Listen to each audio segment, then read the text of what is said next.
بسم اللہ الرحمن الرحیم۔ سامعین گرامی، حضرت آدم علیہ السلام نے گندم کا دانہ اس لیے نہیں کھایا کہ یہ انہیں مرغوب تھا، بلکہ اس لیے کھایا کہ اس کا کھانا ممنوع تھا۔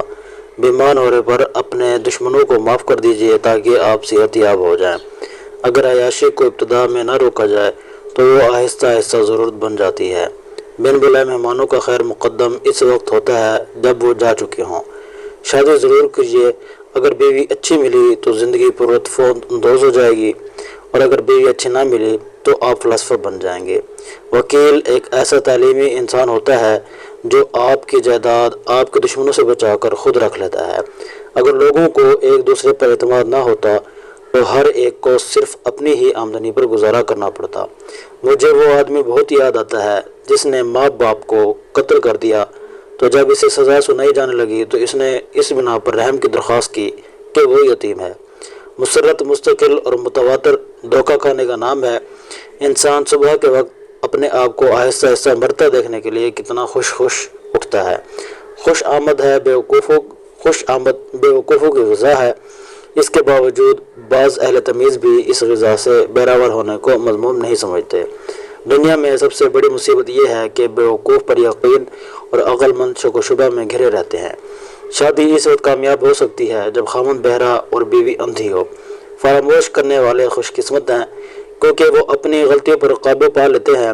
اگر زندگی کے باغ سے کانٹے چن لیے جائیں تو وہ خوشیوں کا گلدستہ بن جائے تو ایسی زندگی دوزخ سے بھی بدتر ہے۔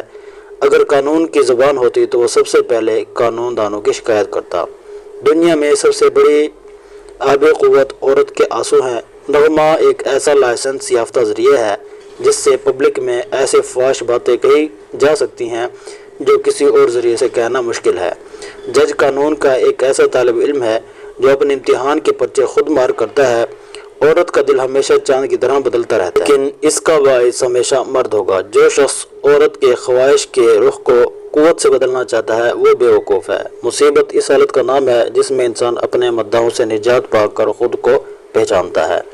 سب سے بڑا خطرہ اس وقت ہوتا ہے جب نصف عاقل ایک طرف ہوں اور نصف احمق دوسری طرف ہوں۔ لوہے کا کلہاڑا لکڑی کے جنگل سے ایک چھلکا تک نہیں اتار سکتا جب تک اس کے ساتھ خود لکڑی شامل نہ ہو۔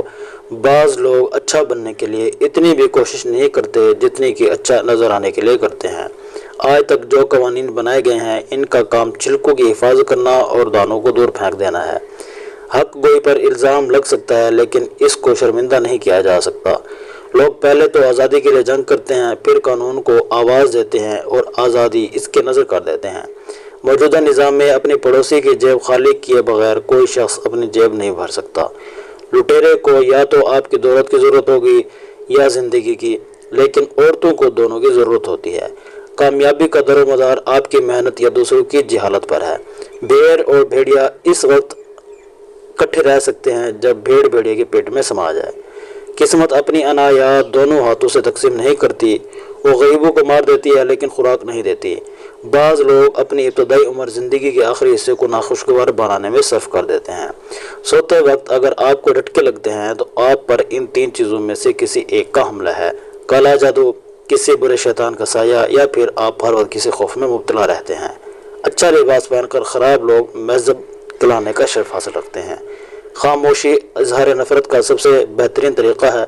اگر عقل مند اور بیوقوف دونوں اسیر محبت ہو جائیں تو ان دونوں میں کوئی فرق نہیں رہ جاتا۔ اللہ تعالیٰ سے دعا ہے کہ اللہ تعالیٰ ہم ان سب باتوں کو عمل کرنے کی اور انہیں سمجھنے کی توفیق عطا فرمائے۔ آمین یا رب العالمین۔